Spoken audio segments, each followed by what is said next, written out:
Asia cup 2025 లో భాగంగా Dubai international stadium వేదికగా శ్రీలంకతో జరుగుతున్న సూపర్ 4 మ్యాచ్ లో టీమిండియా కెప్టెన్ సూర్యకుమార్ యాదవ్ మరోసారి నిరాశపరిచాడు. స్పిన్నర్ వానిందో హస్రంగా బౌలింగ్ లో సూర్య ఎల్బీడబ్ల్యూగా వెనుదిరిగాడు.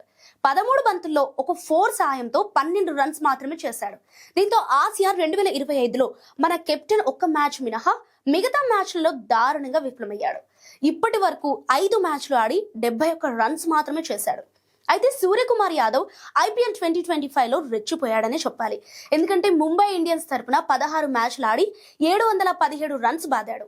ఇందులో 5 హాఫ్ సెంచరీలు కూడా ఉన్నాయి. కానీ ఆసియా కప్ 2025లో భారత్ తన తరపున ఆడి నిరాశపరుచుతున్నాడు. ఎందుకంటే గత 10 మ్యాచ్లలో టీమిండియా తరపున ఆడి 99 రన్స్ చేశాడు. ఒక్క సెంచరీ కూడా చేయలేదు. సగటు 12గా, స్ట్రైక్ రేట్గా 110గా ఉంది. మొత్తంగా చూసుకున్నట్లయితే ఈ ఏడాది భారత తరపున సూర్య గణాంకాలు చూస్తే షాకే. మరి ఆసియా కప్ ఫైనల్లో అయినా బ్యాట్ జుళిపిస్తాడేమో చూడాలి మరి.